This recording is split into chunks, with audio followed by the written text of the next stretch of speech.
Hello everyone, welcome to Green Bay Take Steps presented by Aurora Baycare Medical Center. I'm Allison Henkel. You might recognize my name from a lot of the calls and emails leading up to this year's walk. We are so glad to see you this year. 2020 was a year with so many challenges, but as our theme suggests, we are 100% committed. And 2021 has been a year of hope. That is thanks to all of you. I stepped in this summer when our walk coordinator, Casey White, was out welcoming a new little boy into our Take Steps family. Casey's back now, so I'm going to turn it over to her for the rest of our program. Enjoy the day. Thank you, Allison, for all you did this summer. I missed all of you so much, and I am so glad to be back in time for this special day. You are all IBD heroes, and we look forward to this opportunity to celebrate you each year.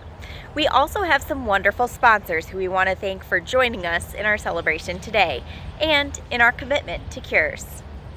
Our presenting sponsors, Aurora Baycare Medical Center, we appreciate your ongoing partnership. Our national sponsor, Bristol Myers Squibb, and our cherished local supporters, AbbVie, Takeda, Heartland Business Systems, Prevea, Green Bay Packers Give Back, and Bellin Health, among others. Thank you so much to all of you, and a big shout out to all of our top teams and top fundraisers for all of your hard work and dedication. Let's give a big virtual round of applause to Team Lucy, Luke's Crohn's crew, and Jaden's cronies who really knocked it out of the park this year in the fight for cures. I'm now thrilled to turn over the screen to our honored hero, Tara Tremmel. Tara embodies the phrase IBD warrior. After many surgeries and years of battling, she was finally well enough to join us for Take Steps this year. Here's her story. Hi, my name is Tara.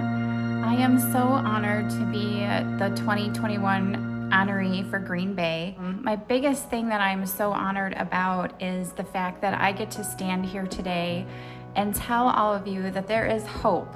There is light at the end of the tunnel. I didn't feel that way for a lot of times through my journey, but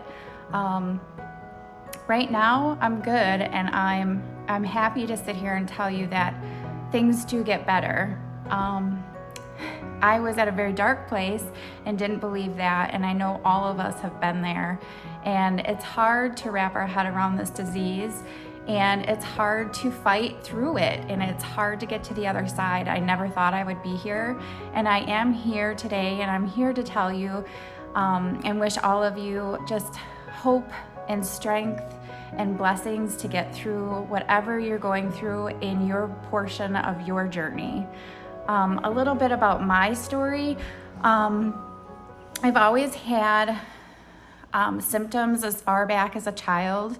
I remember being outside playing, and my mom would get mad that I'd have an accident. I just couldn't get in fast enough to go to the bathroom. And my stomach always flipped, and that urgency, and I had test upon test when I was little, and there was nothing that anybody found.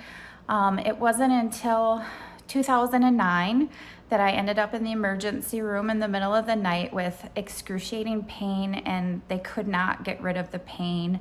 They sent me out of the emergency room, telling me that I had an ovarian cyst and to follow up with my doctors.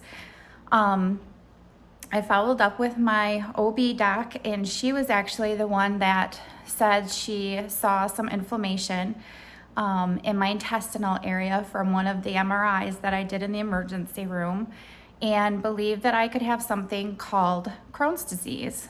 I had never heard of Crohn's disease until then, and I didn't even start looking it up then. I was just going with the flow.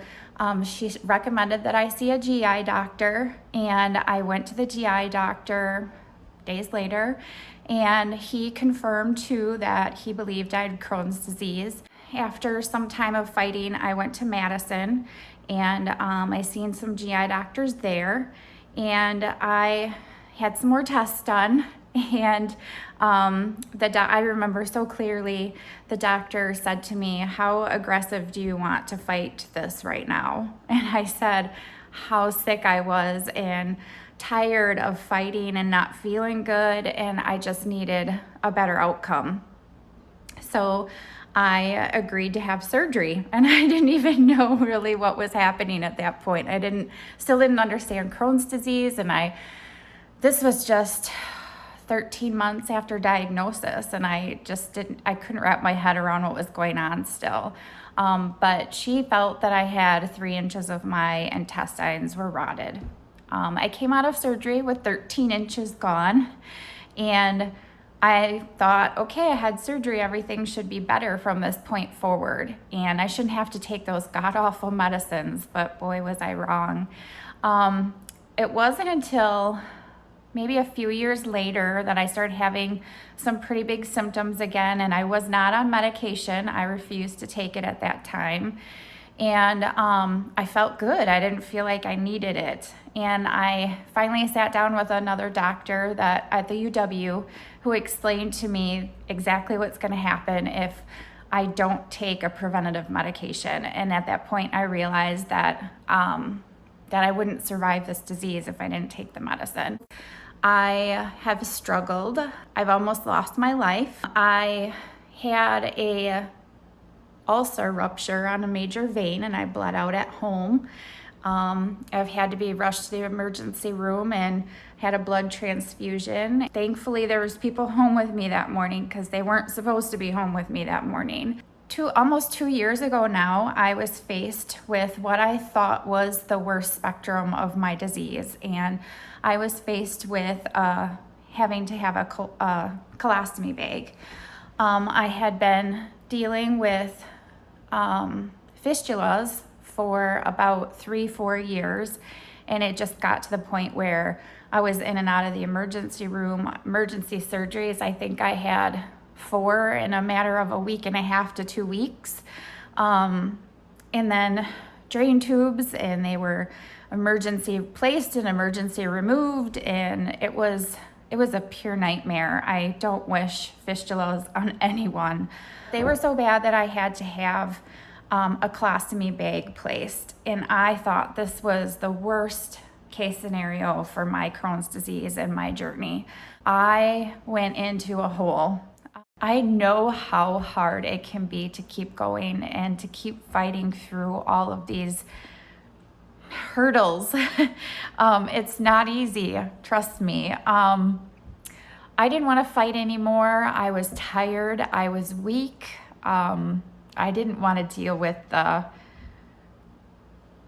physique of having a colostomy bag. So when I came home with this purple circle on my belly, I would stare at it in the mirror all the time and just think, oh my gosh, I'm gonna have something here, and this is where I'm gonna go to the bathroom here soon. How am I going to do this? And I did not want to do it. I would not face the facts that this was happening.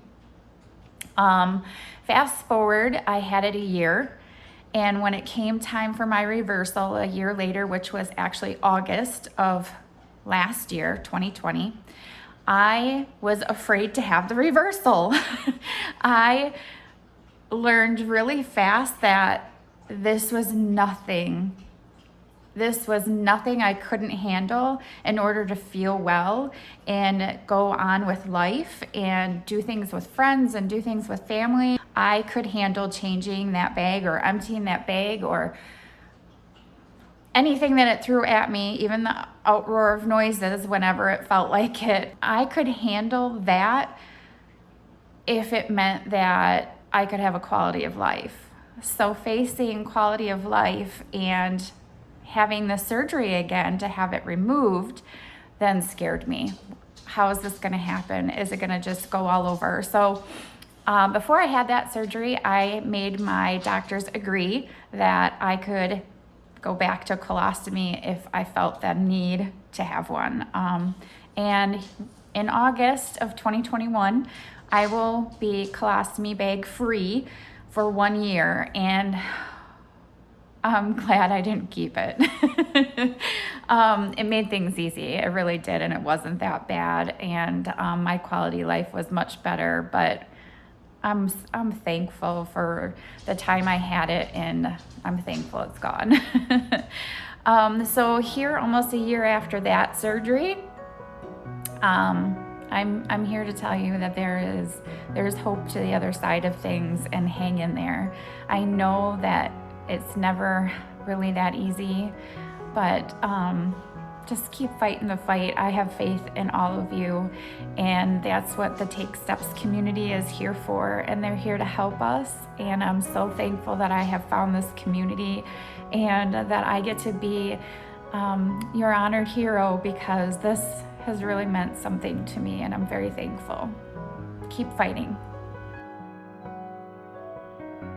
Thank you, Tara, for being the reason we take steps. And to all of our IBD warriors with us today, thank you for inspiring this community.